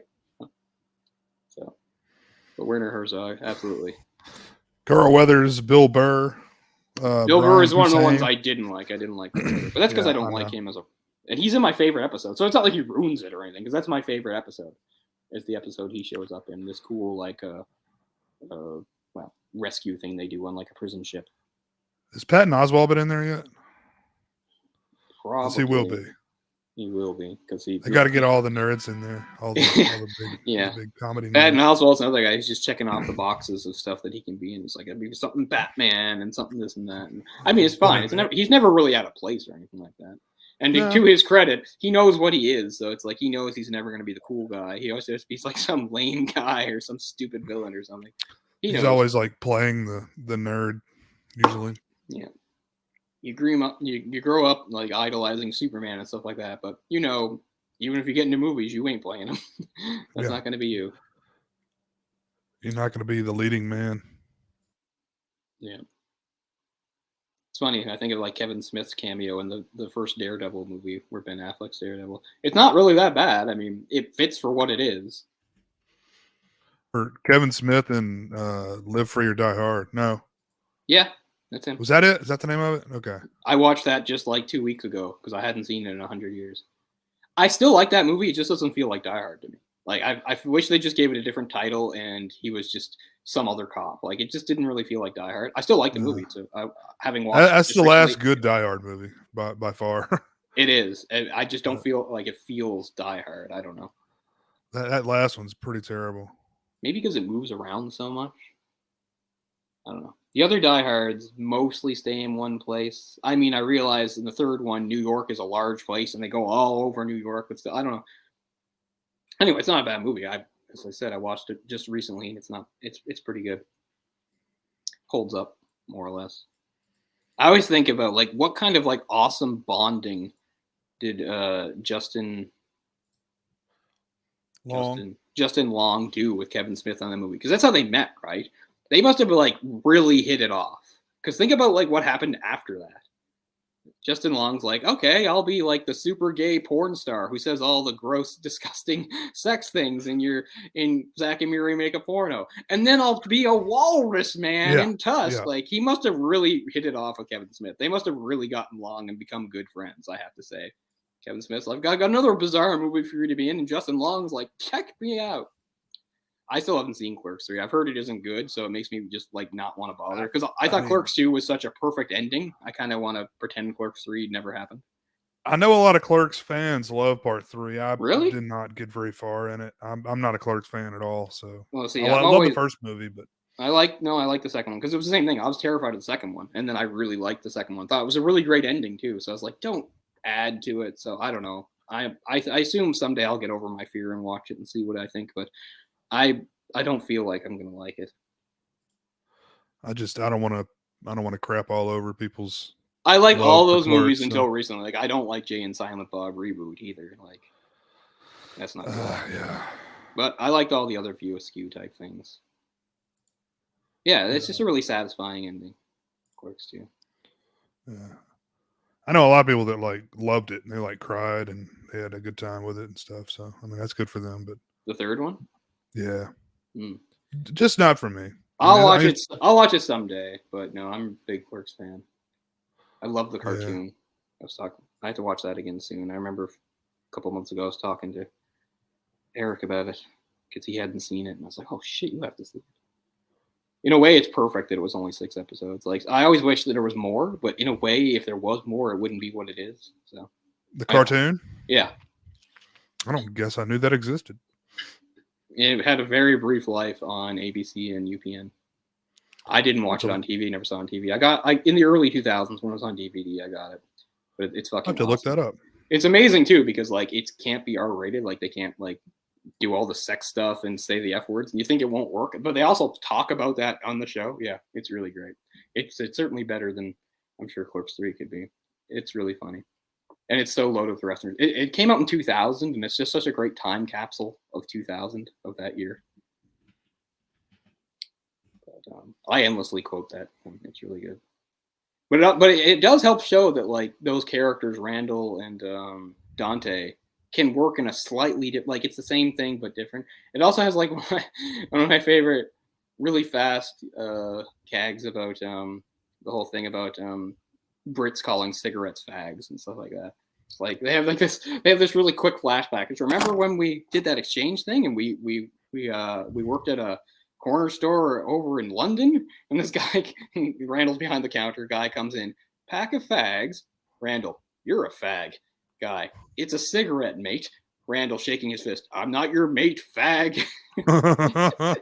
So quick, so good. Gets everything up there.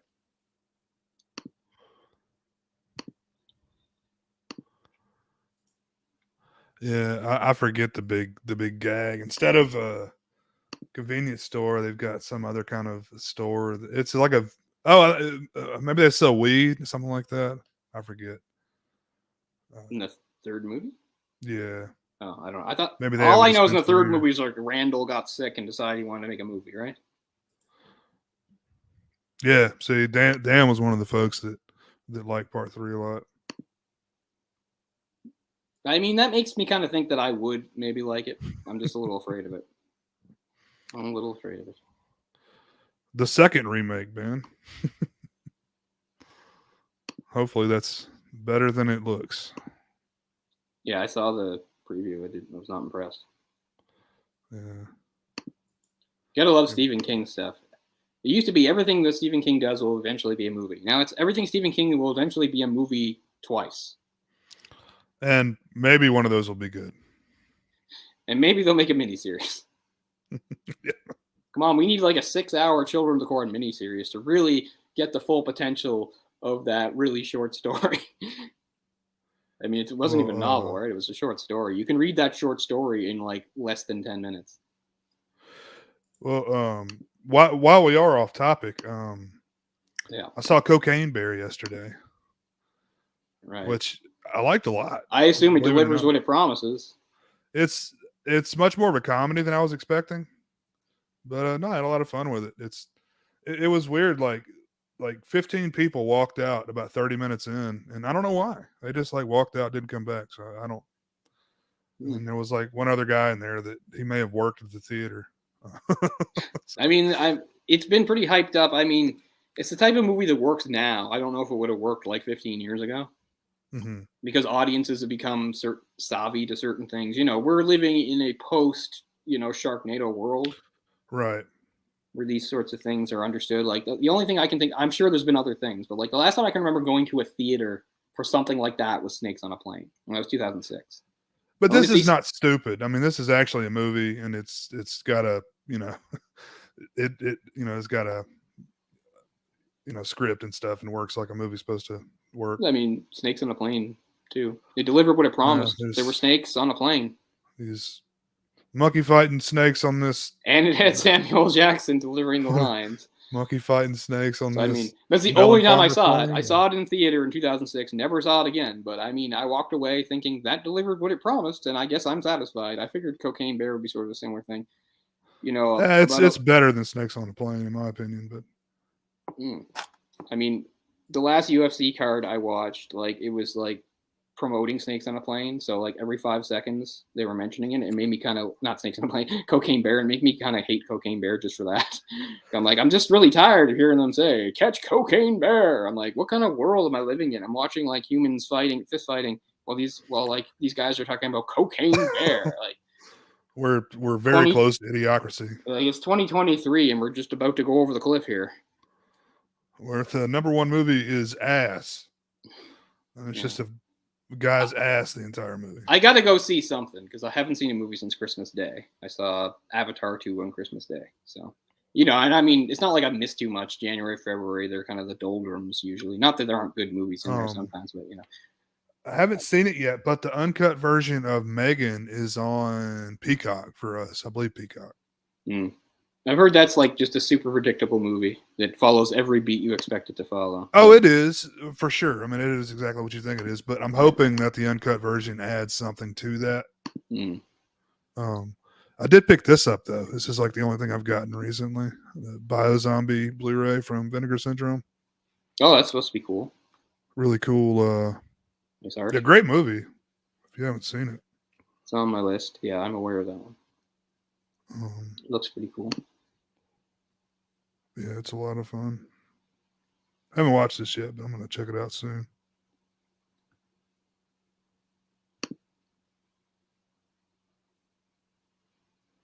New commentary track. Yeah, I need to watch it. Yeah, see, Dan, you waited for the Region A, so you got the Millionaires Express there for Arrow. I have the Eureka one. I think they're pretty much identical as far as like the features and things they have. But yeah, so that's one thing like I've realized is that the last little while, a whole bunch of those movies that I was only getting UK releases of, we're getting there. And here's my first ever Arrow release. There's Lady Whirlwind and Hapkido, starring the amazing Angela Mao. So this is the first ever Arrow I've read. And there's that's a Region A? So that's Region A, yeah. So there was a Eureka release of this before that I had considered getting, but then Arrow did it for Region A, so boom. So yeah. No, I wouldn't. Plus, I mean, I have the Region Free player, so I'm going to still continue to get some UK releases just to justify its existence. So I kind of have a not quite 50-50 thing going on here, as far as those go. I don't care about the 4K releases. That's not going to happen. I'm not that dedicated. I'm not made of money. Yeah. Because, I mean, I'm going to get what's coming up soon. Not as well-known Jackie Chan movie, Gorgeous, is getting released at the end of the month. And it's 88 films, but it is the American version. So I'm going to get that. 88 Films does a great job. Yeah. Yeah. All the ones of 88 films I have so far, I think, are UK releases. Or no, one of them isn't. Magnificent Warriors isn't. I have the American version of Magnificent Warriors.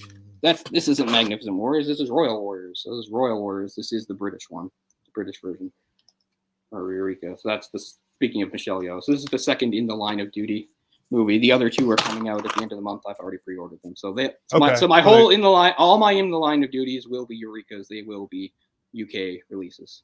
But yeah, I was going to ask if they're going to put more of those out. That's cool. Yeah, those did get a box set altogether for Region A. So I was like, damn it. Like they announced that after I'd already bought like 3 of them. So it's just like, whatever.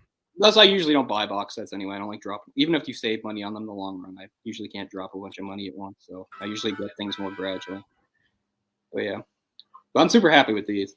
It's interesting too because they both came out in 1972, I think. Lady Whirlwind first, so it's easy to forget if you're into like kung fu movies and all those things. And Golden Harvest is like that. 72 was kind of early, so Lady Whirlwind is quite rough in a lot of ways. Like the editing is clumsy in places. The choreography is not that great, but I still kind of like it for that anyway. I kind of like seeing sort of the evolution because Hapkido, which was shot like I think back to back, is like leaps and bounds better than it, and it's like right after it. Plus, one thing that helps Hapkido is it has a young Sammo Hung is also in it. Oh wow! Because a movie just before that was called Something River. Can't remember, Something River Revenge or something. That was she starred in that. That was her first starring role. She was only 21. And that was Golden Harvest's first ever movie because it had always been Shaw Brothers up into the early 70s. And you had the shift. Not that Shaw Brothers didn't stay good, but what made the big shift, of course, was that Golden Harvest invested in a young, not so well-known former child star named Bruce Lee. But it's funny. Hapkido has a very similar kind of plot to my favorite Bruce Lee movie, which is Fist of Legend. Fist of Legend is the better movie, but Hapkido's really good. But anyway, I'm really happy to have that. So it's cool. Plus, I've always wanted to get various Arrow releases. This one felt worth the price tag because it was 2 movies. Because usually Arrow has that price tag, but just for one. And I'm not saying it's not worth it. I'm just saying I'm spending money on other things and stuff like that. But yeah, it's pretty crazy the way my collection of martial arts movies has just gone crazy in the last few months. So coming up, yeah, I've got the last 2 in the line of duties. And I'm going to get Gorgeous. So those are the next things coming up. Gorgeous is kind of more of almost a romantic comedy, but it's worth it for 2 reasons. One is Shu Qi. Oh my God, she is gorgeous. That's the perfect title because Shu Qi is a goddamn goddess. And 2, Brad Allen, who died a little while ago. He was only like 46. Brad Allen is an amazing martial artist. I think he was Australian, small guy, like. His fights with Jackie, it's like Jackie's noticeably bigger. You don't usually see that. So maybe that's one of the reasons he couldn't be a star on his own. But I mean, if you've seen like any like movie with action in the 2000s that had good action, like Brad Allen was probably the action choreographer. Like he was the main action choreographer on the Kingsman movies, for instance. So good stuff. So he did great stuff. So anyway, his one really truly probably great like fight scene on screen is in Gorgeous, where he faces off against Jackie. I've never seen the movie in full, but I've seen that fight scene. Yeah, I've seen 8 Diagram Pole Fighter. That's a classic for sure. Trying to remember, I might be mixing that up with something. Let me check something really quick about that. I might have a fact about that, and we'll find out if I'm wrong really quick, because I can get back to things. Add that to my list. I don't think I've seen that. So I think it is the one. Yes, so that's the one that Alexander Fu died during. So that was kind of what's interesting about that. So Alexander Fu would have been one of those big. He still was a star, but he didn't become the big star because he died young, and he died during that movie. So they had to shift the focus over to Gordon Liu's character. So yeah, people might think, oh, there's another Gordon Liu movie, but he was not going to be the main role. It was supposed to be Alexander Fu, but Alexander Fu very tragically passed away. He was really young. How old was he? He was 28. Yeah, shit. But yeah, so he's still in the movie, but because he died during production, his role is not very much. So then it has to focus on Gordon Liu. But yeah. So yeah, I mean that could be the next Arrow I get. Honestly, now that Arrows are kind of on my radar. So we'll see how that goes. If Werner Herzog movies go, I would like to own this one. I really do like this movie a lot. I know that for some people they might find it a little slow, but that's just kind of the way he does things. And I know some of the tweaks to the classic story. Some of them work and some of them don't. But I just enjoy like I was saying, I like the overall atmosphere and pervading dread, I think is good. I think that's one thing that you can get in horror movies that maybe people don't focus on. Because sometimes, I don't know, I'm not going to get into debate with people and what horror is and what real horror fans and all that bullshit is. But so many times I see people be like, that's not a good movie. It's not even scary. You know, Yeah. it's like how many movies are truly scary anyway, especially if Right. you're a veteran of horror movies, because a lot of things that the average person finds scary, people like us, we're just like, well, no, we're not scared. But one thing some horror movies can do is they can have like this sort of bleak feeling of dread. And I think this movie does that really well. You get to see the whole empty town, and then you get to see when she's wandering the streets there out in the last sort of survivors are having that like last supper where they're all like, you know, the rats are everywhere, the corpses are everywhere, and they're like, this is our last supper. We all got plagued. We know we're gonna die. Yeah. I do really enjoy that and that feeling of dread and bleakness. And of course, the movie has that downer note ending, which goes along with it, I guess. Because one of my favorite of those Asian horror movies from that wave was, was it Kairu, the one that Yeah. Pulse. Yeah. Because that movie's not scary per se, but it might be like one of the most like bleak movies I've ever seen that just hollowed me out in the inside. It felt so bleak and hopeless watching that movie. I think it's scary. It is. I mean, it is scary too. It has scary moments. But I just mean, if we're going to talk about like something for like pervading dread and bleakness and hopelessness, I don't know. I fucking love it for that. But yeah, I guess that is sort of the main thing we didn't really get around to, which is, of course, it is a very good performance by Kinski. And he's building on one of the most legendary performances in all cinema, Max Schreck, right? So those are not easy shoes to step into. Obviously, some very good makeup and things like that would help too, but he is very good.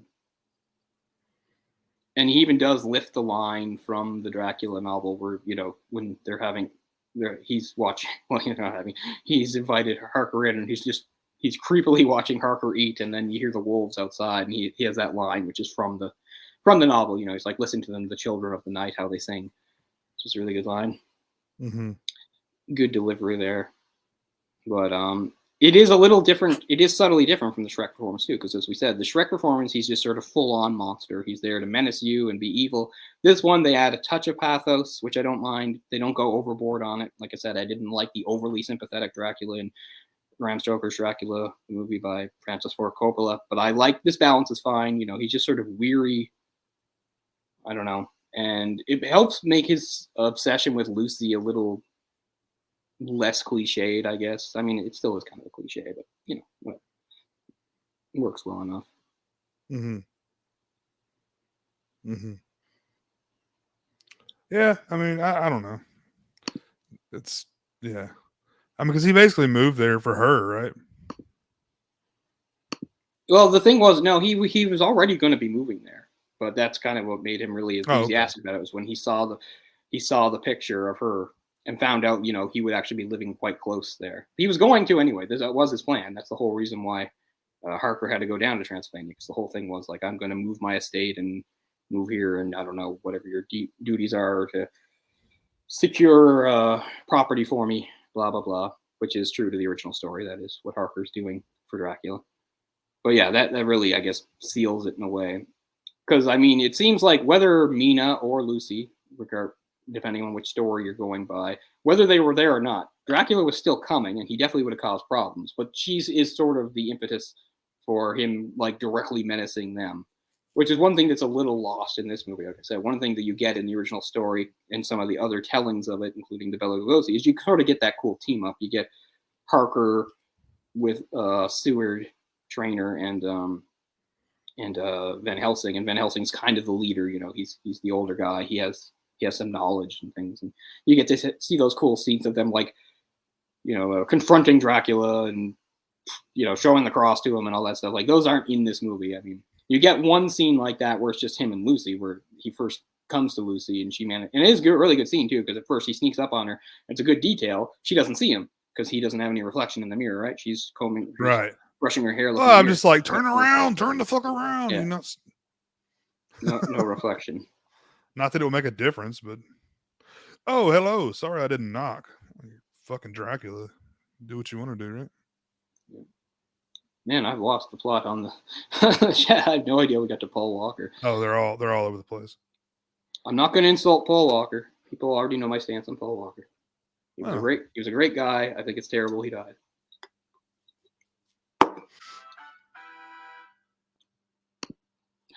Every time I think of Paul Walker, I think of that goddamn movie Timeline. How much I hate it. Yes. Fuck, I hate that movie. Yes, me too.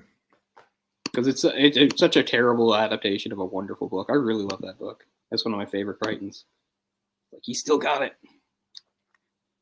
I should read that again soon. I haven't read that in years. It's really Talk enjoyable. about terrible adaptations. What about The Sound of Thunder? What's that an adaptation of? Is it Ray Bradbury? You know, when it's a time travel when the guy steps on the butterfly. Oh, is that what it's called? Yeah. I don't think I've ever seen a movie of it. It may not be Ray Bradbury, but it Say the novel is by Wilbur Smith. Or no, that's a different one. Okay, I think maybe you're getting the title wrong. Because that's a war novel. So I don't know. So maybe I am getting the title wrong. Ray Bradbury. No, that's the name of the movie at least. Never heard of it. Edward Burns, is that who you said? No, yeah, Ray Bradbury. It is based on Ray Bradbury. He wrote so much stuff I can't keep track of it all, but I've never heard of a movie by that name. Ben Kingsley's in there. Sir Ben Kingsley. Well, he's in Species, so it tells you all you need to know about his career. Sir That's Ben probably Kingsley. one of those needed to make a house payment type movie. Yeah. I love it when you look up guys like that, like how many crap movies they're actually in. I mean, it does not erase their good work. Like guys like Jeremy Irons and Ben Kingsley have done great things, but then it's just like you look at some of the stuff they're in. It's like Dungeons and Dragons, where like there's gonna be a new Dungeons and Dragons movie coming out, like I think this month. I mean, it has nowhere to go but up if you want to base it against the only other movie in existence, which is so retarded it has a Wayans brother in it. Oh man, you're talking about that movie?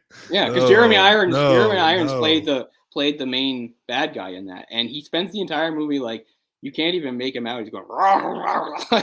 You can like he's so over the top you can't even make out what he's saying because he just growls every line and just gets all insane. Because that's what I mean. The bar is super low for a new Dungeons and Dragons movie, considering that's what they have to build on. I saw it in the theater. That needs to go on my list of terrible movies I saw in the theater. Yeah. No, I've never heard of this movie, Sound of Thunder. But I mean, it's worth watching. I don't think it's as bad as it the box office reflects, but it's not good.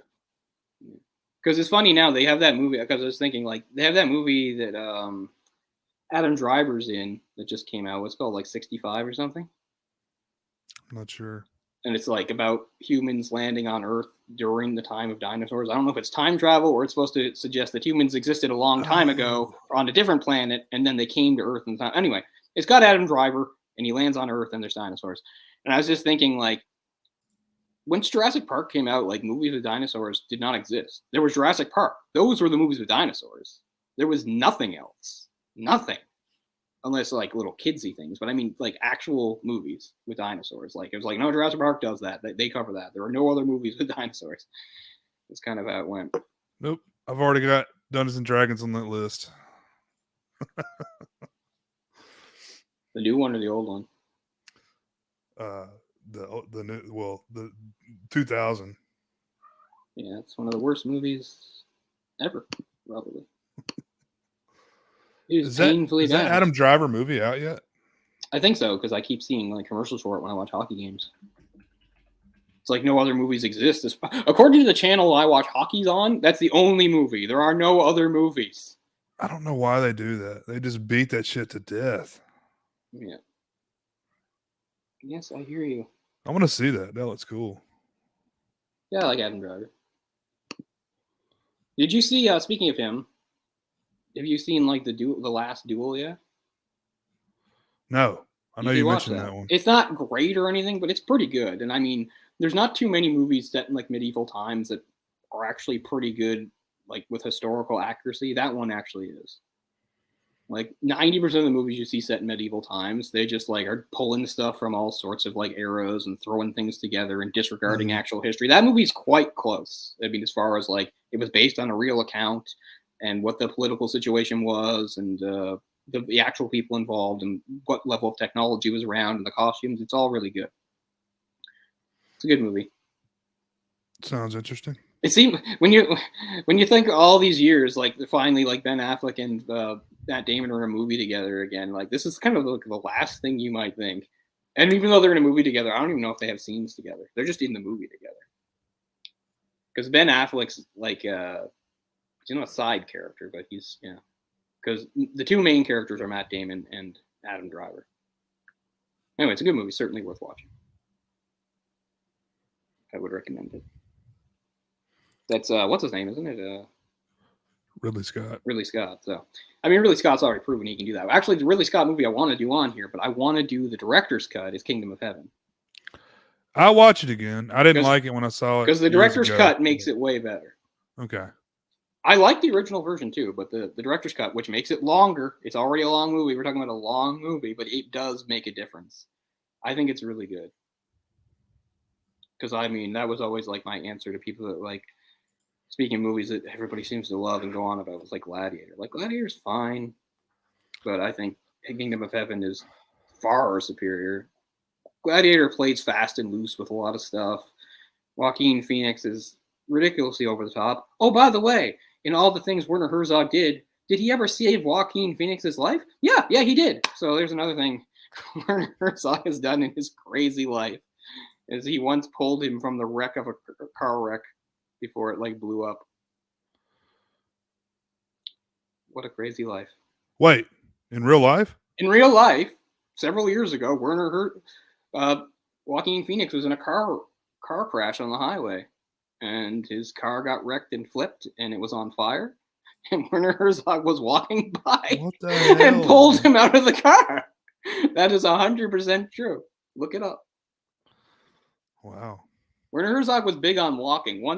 One time he walked from either from Paris to Munich or from Munich to Paris because he wanted to.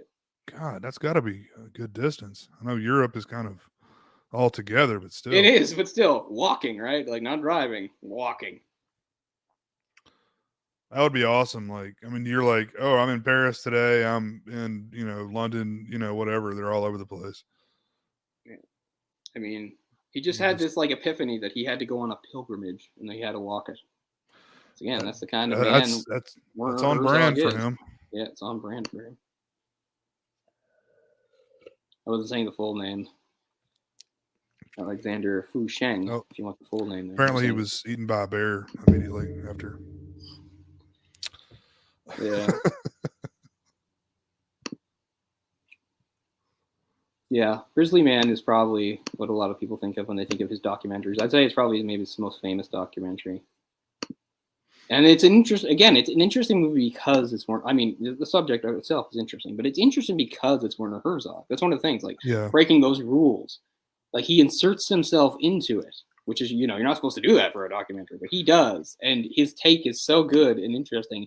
And just his scenes talking with that guy and sort of how they view each other is really what makes the movie, I think. It's really something. I was going to suggest that we should do that, which I don't think we've done a documentary on here yet, have we? But no, we haven't. But we could cross that line for Werner Herzog because he's such an exceptional. Yeah, that would be a good one to do if we do decide to do one. But it may not be enough to dissect there. But I don't know. Yeah. Maybe. I mean, here's a nice little snippet of something he says in that movie where he's sort of talking about Timothy Treadwell's sort of like about his whole ideas here and things like that. He says, nature here is vile and base. I wouldn't see anything, he says erotical. Maybe he meant erotic. Erotical's not a word. I would see fornication and asphyxiation and choking and fighting for survival and growing and just rotting away. Of course, there's a lot of misery, but it is the same misery that is around all of us. The trees here are in misery and the birds are in misery. I don't think they sing. They just screech in pain. It's funny because this is a guy who himself, it's not like this is some cynical director who doesn't give a shit about nature coming down on Nature Boy. This is a director that loves nature, and it's a major theme in most of his movies. But he's telling it like it is, which is nature's cruel. Like, we talk about the beauty and all that, and it's there, but never forget that nature's a fucking struggle, and it is cruel.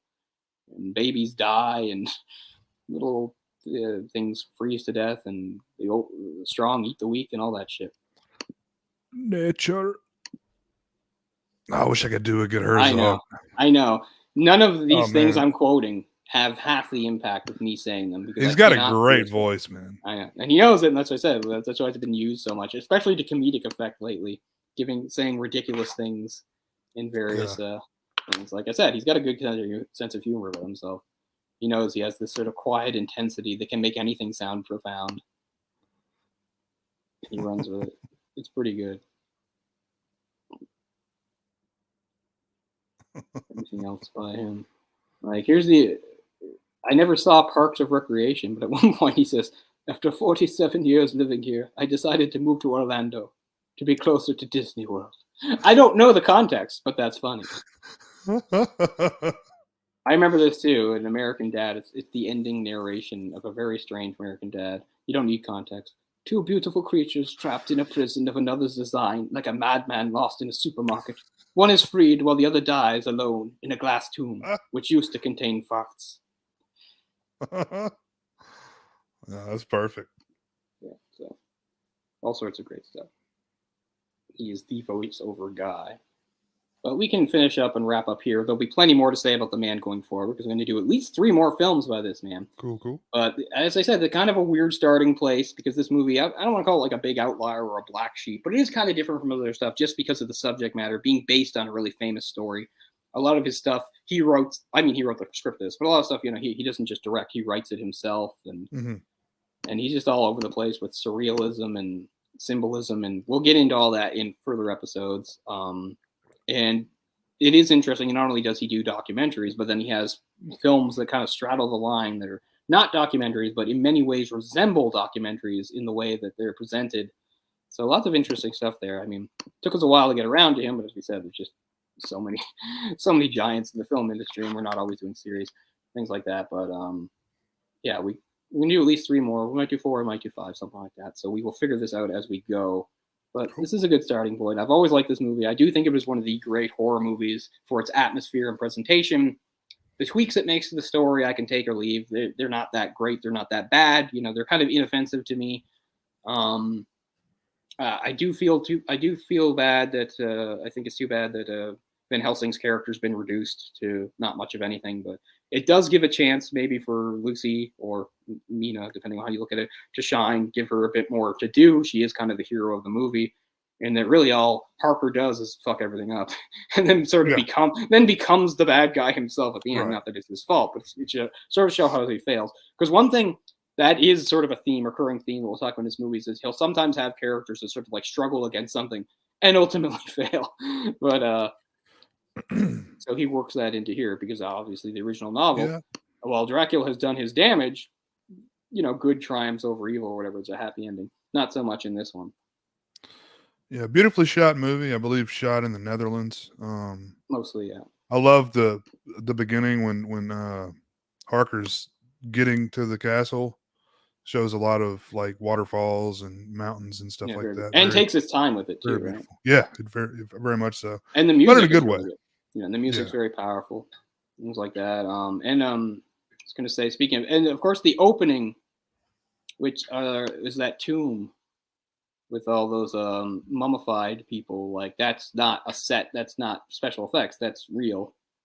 That's at a place in Mexico that he filmed himself. That's an actual place you can visit. Those are the mummified remains of people that died during an outbreak of cholera somewhere in Mexico in 1833.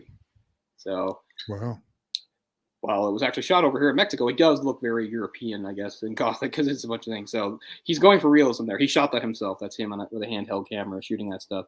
Which I guess in the narrative, it's supposed to be like a nightmare Lucy's having, because then it cuts to Lucy like waking up. Because the other thing she always has, this the whole thing, she has this feeling something bad's coming, right? Like even before Harker tells her where he's going, she's saying, "Oh, I have this sense of dread some danger's coming. So that sort of starts there. It was like her sort of dreaming about like this tomb full of mummified people. Yeah. For those wondering, that's real.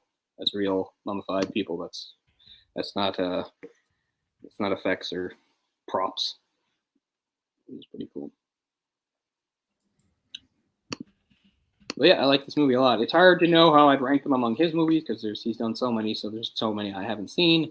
And we'll definitely be doing at least a couple on here will be ones that I hadn't seen before this. They'll be like, first time watches for me, I think. So that'll be interesting too. So as I said, there's so much to talk about him, and maybe when I'm more organized, I can put together sort of a bit of a timeline of his life and career a bit more instead of sort of picking random things. But at least I got some of the interesting things out there. I love that he like worked at Mexican rodeos. That's pretty cool. He seems to really like the Mexicans. I can't find it now, but he also has a really hilarious quote about something he like why he enjoyed living in some part of like California. Wait, let me see if I can find it really quick because it's just funny coming out of him. Never gonna find it though. Oh, shit.